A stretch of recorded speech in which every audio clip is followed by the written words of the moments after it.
Hello everyone, welcome to the LynchFit Podcast. I am co-host and producer Nick Skolnick, and I'm very happy to have you with us. As most of you have probably heard, E. coli is happening all over the place. There was an onion outbreak, there was a carrot outbreak. People have died from these terrible, terrible food-borne illnesses. It's scary.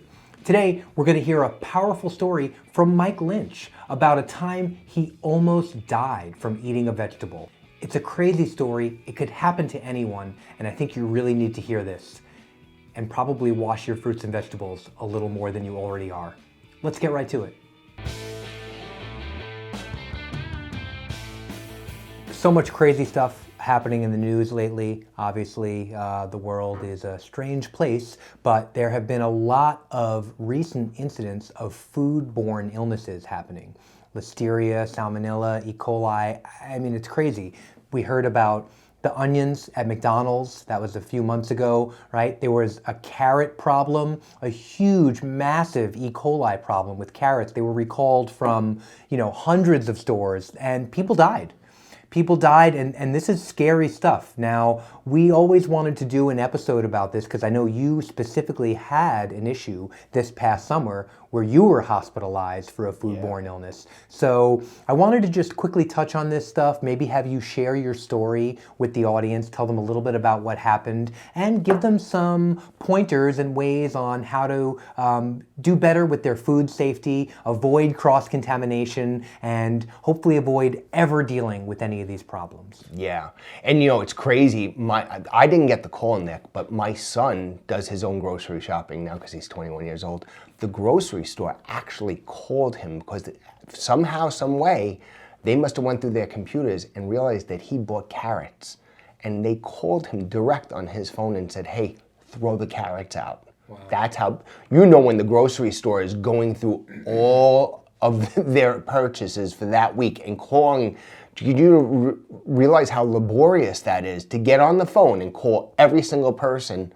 It was actually ShopRite. They were very good. I'll give them credit. Yes. They did the right thing. Can you imagine what that must have took to call all those people that bought carrots? Well, it's crazy. Have you seen people on Long Island? Not that many people buy carrots. I think if it was a donut problem, it might have been a big deal, but carrots? Well, it was only 3 people. It took like 5 minutes. It wasn't that big of a deal.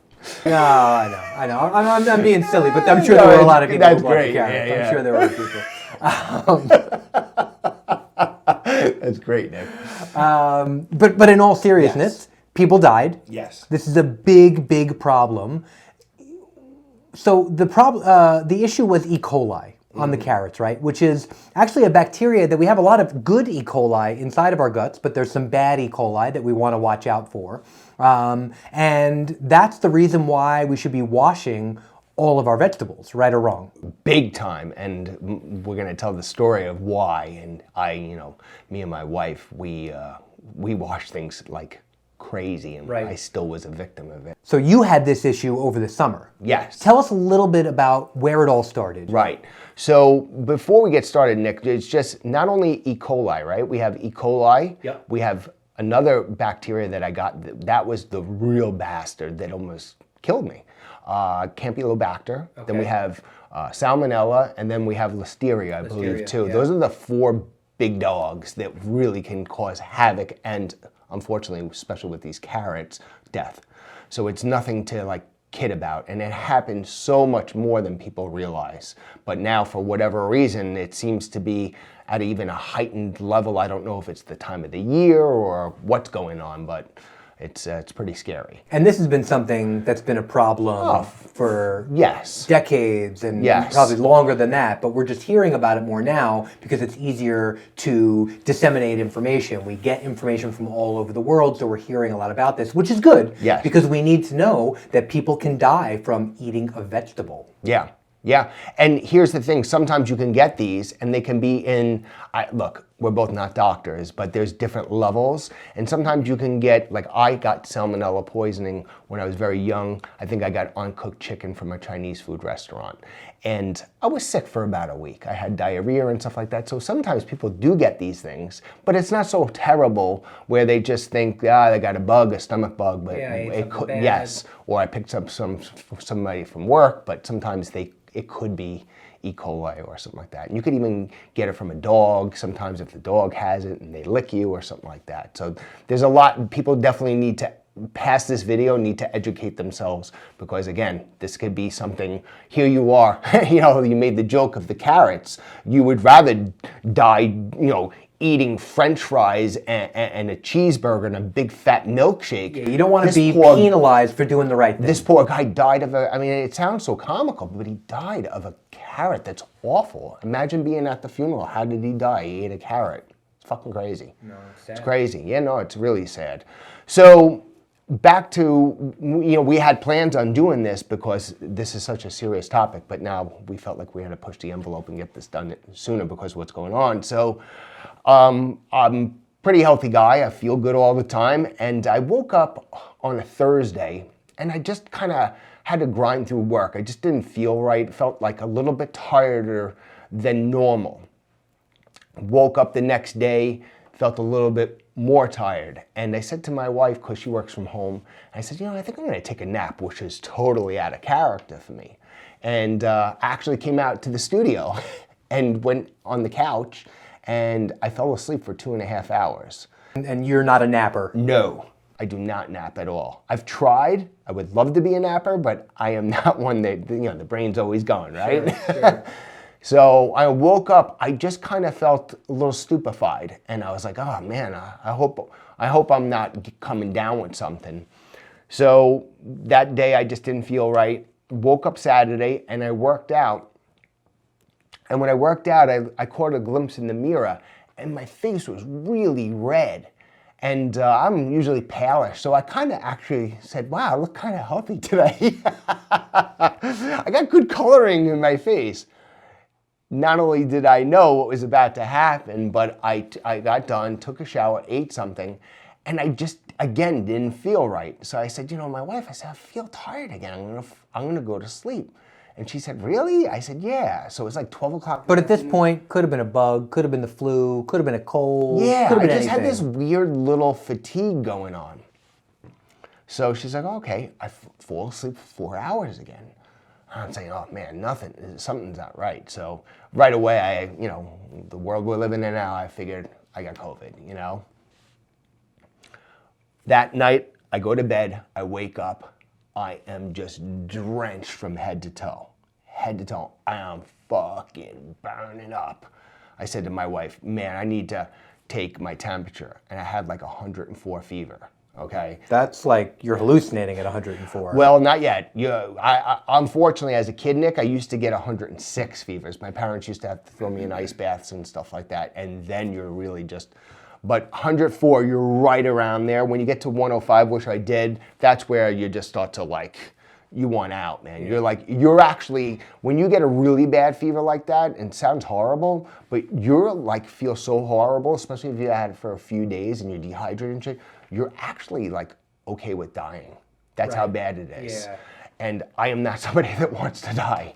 So anyway, I'm like, oh man, something's wrong, And I said, maybe I got COVID. So I took a couple of tests in the middle of the night. It's like 3 o'clock in the morning, negative, negative, negative. She goes back to sleep or whatever. I go and lay, and then all of a sudden I wake up and I feel like I have to go to the bathroom. I'm like, this is bizarre. I don't ever have to go to the bathroom. Well, I did have to go to the bathroom, and I went to the bathroom. I had a bowel movement and just blood.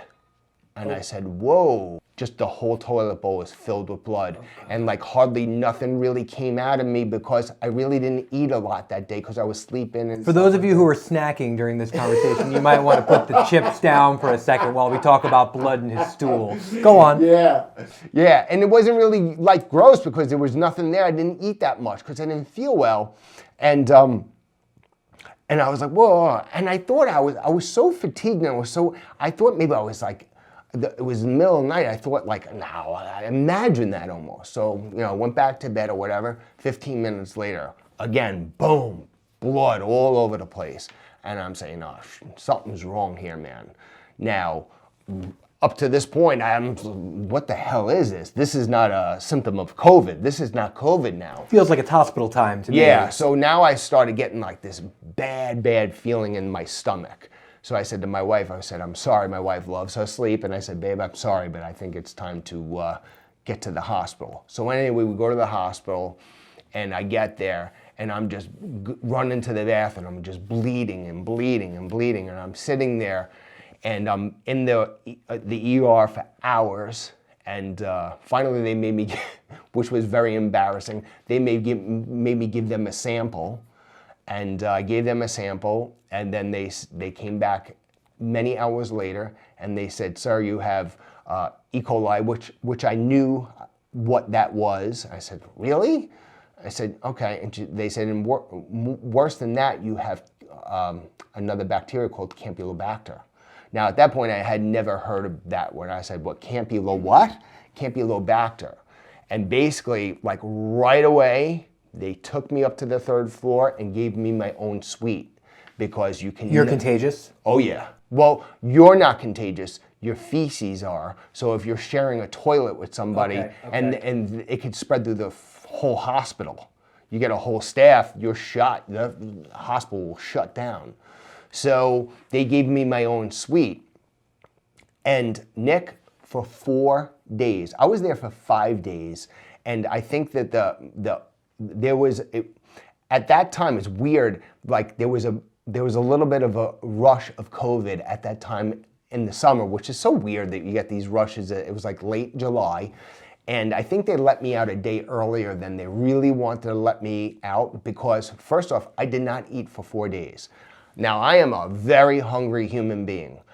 I did not eat for 4 days, not because they wouldn't give it to me. I just did not want food. And I was just going to the bathroom, blood and blood and blood. But what is the blood? It's from your stomach? It's from your intestines? Did they tell you? The bacteria. Well, my intestines were so swollen that they were actually giving me morphine pushes, like for somebody that had got shot or into a bad car wreck. That's how much pain I was in. And the second day I was there, I literally probably should have just stayed in the bathroom the whole time, because it was just, and it really wasn't gross, because there was nothing coming, like there was no poop. Yeah, okay? It was just blood. Blood, man. And I became anemic, okay? So I was in there, and it was just horrible. My liver enzymes went through the roof. It looked like I had end-stage cirrhosis of the liver that, alcoholics get. And all my blood markers were just all over the place. Now, what are they doing? What is the hospital or the doctors at that point doing for you? They're giving you an IV of like a saline solution to keep you alive? Yes, they're giving me electrolytes, IV, and they're giving me like 2 different antibiotics for these bacterias. They're giving me morphine for the pain, and they're giving me prednisone and Decadron, which are steroids to bring down the inflammation in my intestines. They said my intestines were like gigantic.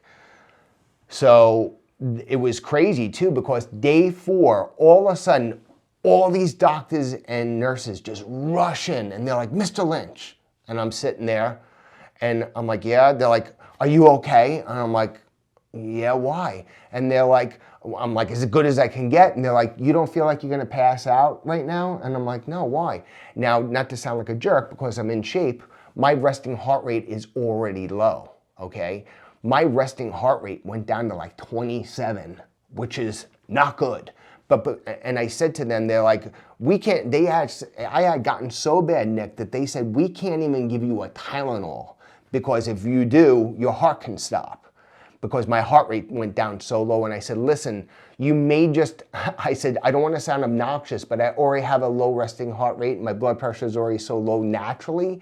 I said, I haven't eaten in 4 days, and I'm bleeding out my tush like crazy. You got to give me some red meat and give me some salt, and I'll just deal with it." And boom, I ate it, and my resting heart rate went right up to 60 in like an hour later. And they're like, "Oh, that's amazing. How'd you know that?" And I said, "Well, I do nutrition. I'm a trainer."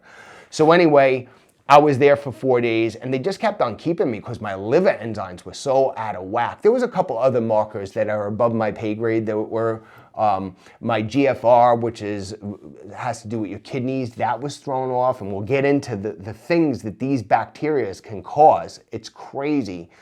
So anyway, the story unfortunately is not over, Nick. So I go home, I rest up for like a day, drink a bunch of Gatorade, rest up. I go back to work. I'm still not feeling great. I'm working, and all of a sudden I get this huge pain behind the back of my knee on my left leg. And I'm saying, what the hell? Nick, by the end of the day, my leg was locked straight. I looked like I had a wooden leg. I'm saying, what the hell? So I'm saying, I go up to my wife and I said, I can't believe this. How the hell did I hurt my knee? I've been laying in a hospital bed for 5 days now. Only Mike Lynch with this luck would have this. And she said, well, maybe you were laying in a weird position. So it continues for like 24 hours. And as you know, Nick, I train a couple of doctors, and it just got worse and worse and worse, where I literally could not bend my knee at all. But at this point, you're able to eat solid foods. You're back to maybe not 100%, but you feel like you're getting back to normal. You're on your way. I'm eating very light stuff, and let's just say when I went to the bathroom, the blood went away, but it wasn't there yet. Yeah, it was not formed. Sure. Okay, and they said that was going to be normal. They sent me home with antibiotics and stuff. But I called Dr. Carrie Levine, who we're going to have on the show, and I said, hey, Carrie, I have this huge pain in the back of my leg. And he says, oh, shit, Mike, I'm sorry to say this, but you have to go back to the hospital. I'm like, what? What do you mean? Why? And I knew what he was going to say. He said, you might have a DVT, which is a deep leg thrombosis. Okay, and now if that can happen with these bacterias, and he goes, and you know how that goes, Mike, if that travels to your lung, not good. So I said to my wife, I said, you're never going to believe. Now, this guy, when you meet him, he is the furthest thing from an alarmist. I can tell him my arm's hanging off, and he'll be like, is there still skin there? Yeah. Put some duct tape, spray it with some Windex, and you're good, Mike. A little touching, you're okay. Exactly. So he tells me to go back. We go back, whatever, and they do a sonogram. They're checking to see if I have a blood clot or anything like that, because that can happen secondarily from these bacterias. And it came out nothing. So they give me a big push of more steroids, and they sent me home with a 5-day prednisone pack, which a lot of people have taken, and really brought the inflammation down. And then my knee was able to bend after day 2. I'm working, whatever, finished the 5-day pack, boom. A day later, my leg, bam, locks up again to the point where I almost fell on the floor on one of my clients. So at this point, you're weeks out from this beginning. I mean, this is a journey of at least 10, maybe 2 weeks, 2.5 weeks. I'm headed towards the second week, okay? And now I'm on the 5 days of prednisone. I'm good. You know, I'm feeling the prednisone is not the funnest drug to take because it could cause insomnia and it screws with your blood sugar a little bit, but it's magical in the fact that it quells inflammation. So now my knee is bending like crazy. Finished the 5-day pack. A day later, all of a sudden, I'm like, oh, I feel like my knee's getting stiff again. My wife's like, no, you're fine, whatever. Next day, lock straight again. I'm literally like walking like I had a wooden leg. So I'm like working in so much pain, I can't exercise. And Carrie, again, I call Carrie. I'm like, Carrie, something's not right. He goes, Mike, I hate to say this, but again, you might have to go back. A DVT could have formed. They could have missed something, you know? And I'm like, God, shit. So I go back again. And now I get a doctor. I'll leave his name out because I don't think he was well informed. He says, I think we're dealing with a separate issue here. I think that you tore your ACL or your meniscus. And I said, in a hospital bed? I didn't do anything. He goes, I'm telling you something right now. You tore this and you just don't remember it. And I'm saying, no effing way, right? So he goes, I want you to see an orthopedic and I want you to get an MRI. So I'm like, all right. So I said, I don't have an orthopedic. Like, I'm a healthy guy. He gives me a number for some guy. So anyway, I call. They get me right in because I literally can't walk. I go, and the guy was nice, but he goes to test my knee, Nick, and he moves my knee, and I scream bloody murder. And as you know, I'm no wimp. And I wanted to knock the guy out. And he goes, oh yeah, you have a bucket tear, blah, blah, blah. You need an MRI right away. So I'm like, all right. I mean, he's the doctor, you know what I mean? I'm like, how the hell did I get a bucket tear? So anyway, we go home. My wife now is calling on the phone to get me an MRI. The insurance company is saying, no, he needs to have x-rays first. And she goes, no.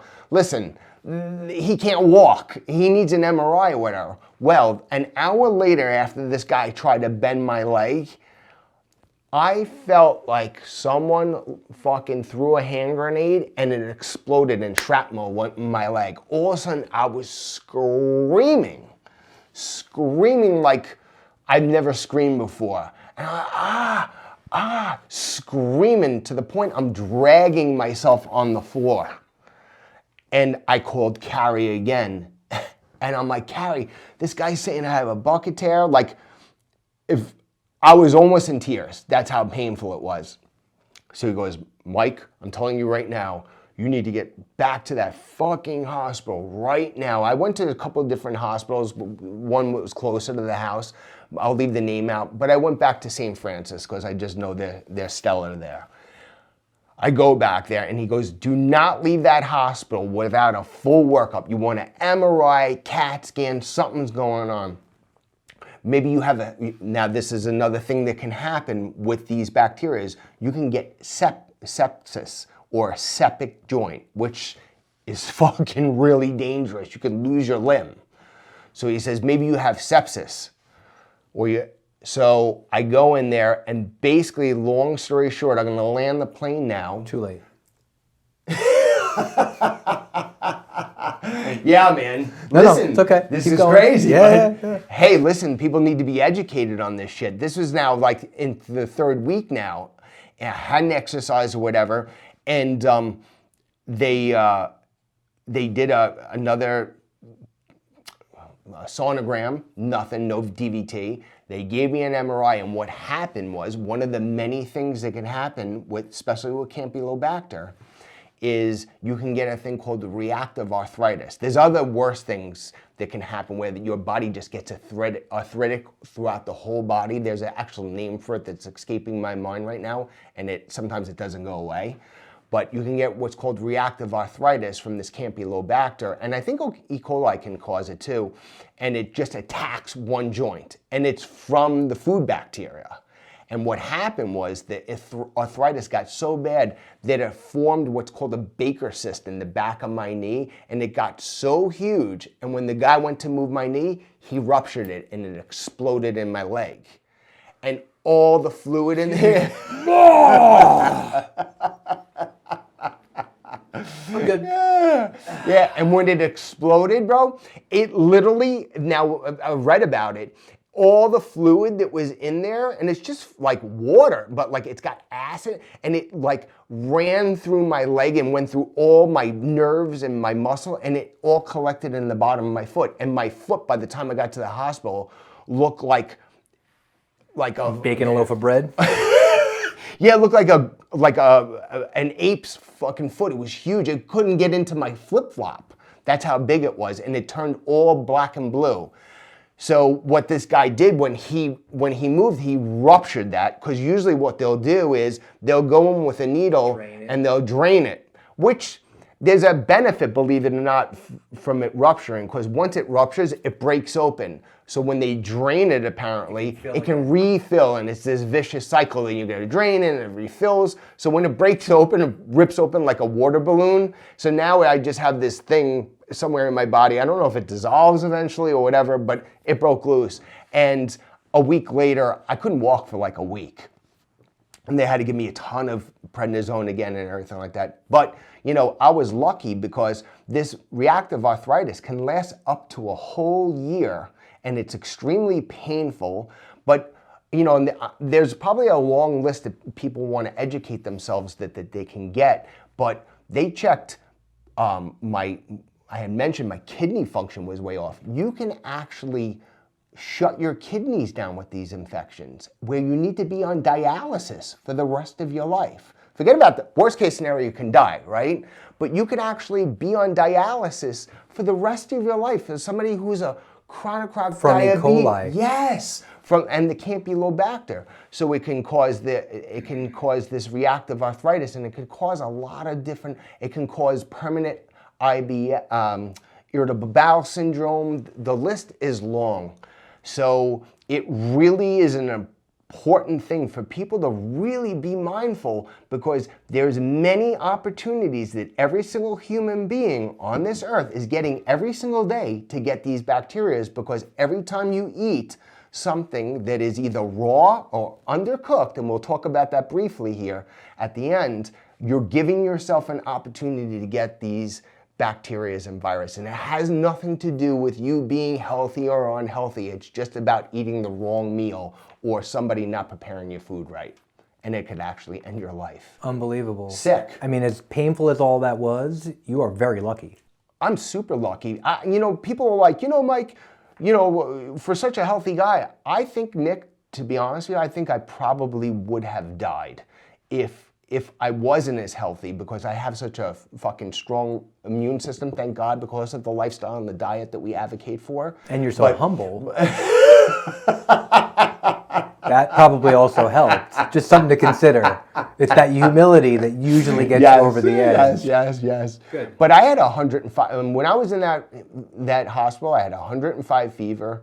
My stomach, man, I looked like I was like 7-8 months pregnant. And they don't give, anybody who's ever been in the hospital, they do not give morphine out easily. And they were giving max doses of morphine. So, and I was anemic. There's a lot of things. All right, so what are some things people can do to try and avoid this when they have control over what they're eating, right? Now, at home, we're making our own food. We're getting up some fresh fruits and vegetables. We want to make sure we're washing them thoroughly. What does that even mean? That's above my pay grade. So I'm just saying, I know that and people can leave comments, and maybe, again, this is not an area of expertise of mine. This is just shit luck that I had, and I did some reading, but I know that they have these vegetable washes and stuff like that. Yeah. Here's where I stand, okay? And this is my belief, because I'm not willing to ever be in the hospital and have all that happen again, or lose my kidneys, or lose a limb, because I could have had sepsis in that knee, and they would have cut my fucking leg off, okay? Or potentially die. So I'm sure there's vegetable washes, and I know that you can soak these things in vinegar. I'm just too scared, and it was too traumatic for me. So here's what I'm doing. So I now, Mike Lynch, I think I got it from either a fruit or a vegetable. And this is where I stand, and I tell people, and they can do whatever they want, whether they're my clients or the viewers. I will never, ever eat a fruit that I can't clean well, like berries. I can't clean a berry. I can't sit there and scrub a berry. I can't, because if I do that, I'm going to break it open. Now, you can rinse it, and I'm sure there's washes and stuff like that. For me, I'm not willing to lose my kidneys for a berry. That's just me. Now, I'm not telling people not to do that. I'm just saying, so I eat thick-skinned fruits that are protected, like a banana or an orange, that have that protection where I know somebody didn't drop it on the floor or go to the bathroom and not wipe themselves, clean their hands, and that's the way these things happen. You're making me not want to go to a salad bar ever again in my Well, life. yeah, I don't blame you. So I'm just saying, so like an apple, you think about an apple, it's a sturdy piece of fruit, and you can clean that bastard, you know what I mean? I'll still do that. So I'm eating an apple skin, but I'm sticking more to the oranges and the bananas and the watermelons and the things that have and avocados and those protected fruits. In regards to vegetables, I eat cooked vegetables, and I personally will never eat salad greens ever in my life again. Wow. Because, yeah, it's just not worth it. It's just not worth it. I can get that nutrition in other vegetables that I can cook.